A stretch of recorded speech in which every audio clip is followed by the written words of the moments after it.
یوں نہیں تھا کہ ہم عوام نے کبھی ادارے کو واقعی کوئی آفاقی حقیقت سمجھا تھا۔ ہم جانتے تھے کہ خامیاں اور کوتاہیاں ہیں، کوئی طریقہ بھی غلط ہے، ہاں کہیں زیادتی بھی کر جاتے ہیں، مگر وہ اس لیے کہ ان کی ٹریننگ ان سب کے لیے تھوڑا ہی ہوئی ہے۔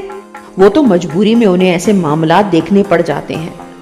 ملک کی سیاسی لیڈرشپ اتنی نااہل جو ہے، خدا گواہ ہے، اتنی عقل سے آ رہی یہ 14 سے 24 کروڑ بنی قوم کبھی بھی نہیں تھی۔ خوش فہم بھی نہیں تھے، خود کو تسلی دیتے تھے، بس اس بات کا بھرم تھا کہ محب وطن ہیں، سب کچھ کرتے ہوں گے، بس ملک سے مخلص ہیں۔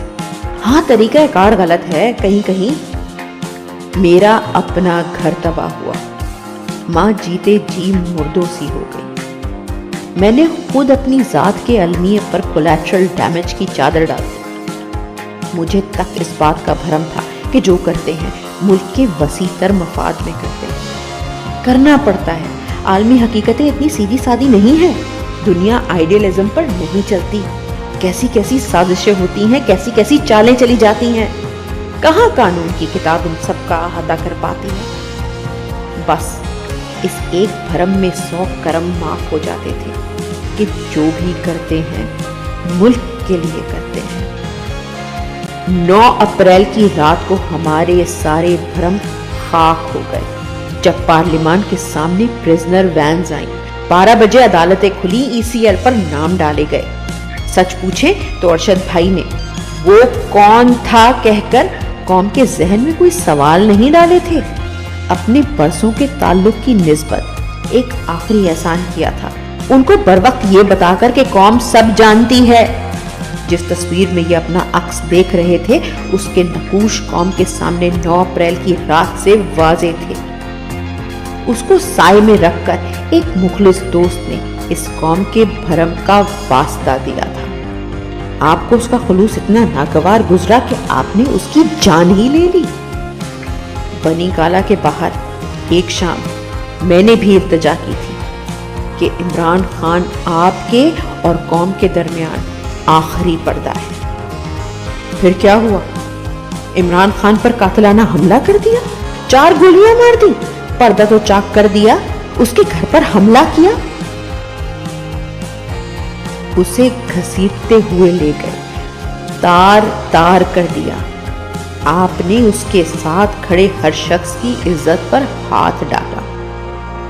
جو کوئی لیریں رہ گئی تھی، جو کہیں خال ڈھکے رہ گئے تھے، سب روبرو ہو گئے، بس ایک آنکھوں کا پردہ رہ گیا تھا، وہ جو پرانے انس کی حیا ہوتی ہے۔